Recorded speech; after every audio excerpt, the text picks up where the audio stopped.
ಗಂಡ ಹೆಂಡತಿ ಇಬ್ರು ಹಾವಿಗೆ ಸಂಬಂಧಪಟ್ಟ ಹೆಸರನ್ನೇ ಇಟ್ಕೊಂಡಿದ್ದೀರಲ್ಲ, ಅದಕ್ಕೆ ಡೌಟಲ್ಲಿ ಕೇಳಿದೆ ಅಷ್ಟೇ. ನಾನು ದೇವಸ್ಥಾನಗಳ ಬಗ್ಗೆ ಸಾಕಷ್ಟು ತಿಳ್ಕೊಂಡಿದ್ದೀನಿ, ಹಾಗೆ ಎಷ್ಟೋ ದೇವಸ್ಥಾನಗಳ ಬಗ್ಗೆ ಡಾಕ್ಯುಮೆಂಟ್ರೀಸು ಮಾಡಿದ್ದೀನಿ. ಇಲ್ಲಿಗೆ ನಾನು ಬಂದಿರೋದು ಮೊದಲನೇ ಸಲ. ಬಹಳ ವಿಶೇಷವಾದ ದೇವಸ್ಥಾನ.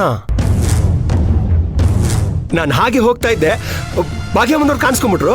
ಮಾತಾಡ್ಸ್ಕೊಂಡು ಹೋಗೋಣ ಅಂತ ನಿಂತ್ಕೊಂಡ್ಬಿಟ್ಟೆ. ನನಗೆ ಸ್ವಲ್ಪ ಅರ್ಜೆಂಟ್ ಕೆಲಸ ಇದೆ ನಾಗೇಂದ್ರ ಅವರೇ, ನಾನು ಬರ್ತೀನಿ. ಅಂದಾಗೆ ಇನ್ನು ಸ್ವಲ್ಪ ದಿನದಲ್ಲೇ ನಿಮ್ಮ ಊರಿಗೆ ಬರೋದಿದೆ, ಆವಾಗ ನಿಮ್ಮ ಮನೆಗೂ ಬರ್ತೀನಿ. ಆಯ್ತಾಯ್ತು. ನಿಮ್ದು ಕಾಂಟ್ಯಾಕ್ಟ್ ನಂಬರ್ ಏನಾದರೂ ಸಿಗ್ಬಹುದಾ?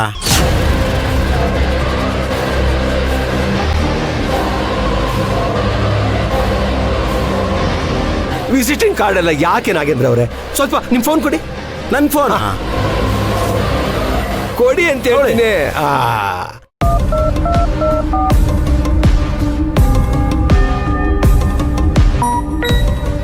ರಿಂಗ್ ಆಗ್ತಿದೆ ನನ್ನ ಫೋನ್.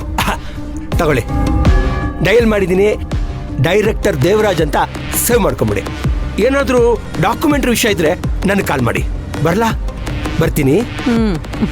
ಬರ್ತೀನಿ ಭಾಗ್ಯ ಅವರೇ.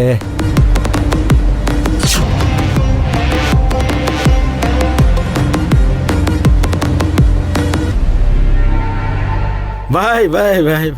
ರೀ, ಅವ್ರ ನಂಬರ್ ಯಾಕೆ ಬೇಕು ನಿಮ್ಗೆ? ಲೇ, ದೇವಸ್ಥಾನ ಅದು ಇದು ಯಾವ್ದಾದ್ರು ವಿಚಾರಕ್ಕೆ ಎಮರ್ಜೆನ್ಸಿಗೆ ಬೇಕಾಗತ್ತೆ ಅಂತ ಫೋನ್ ನಂಬರ್ ತಗೊಂಡೆ. ಅದ್ರಲ್ಲೇನೇ ಇದೆ.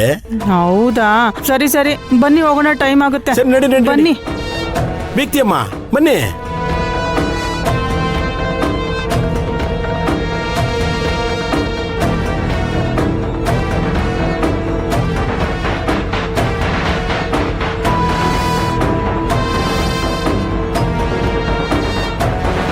ಭಾಗ್ಯ ಅವ್ರೆ, ಹಾ ಬಂದೆ.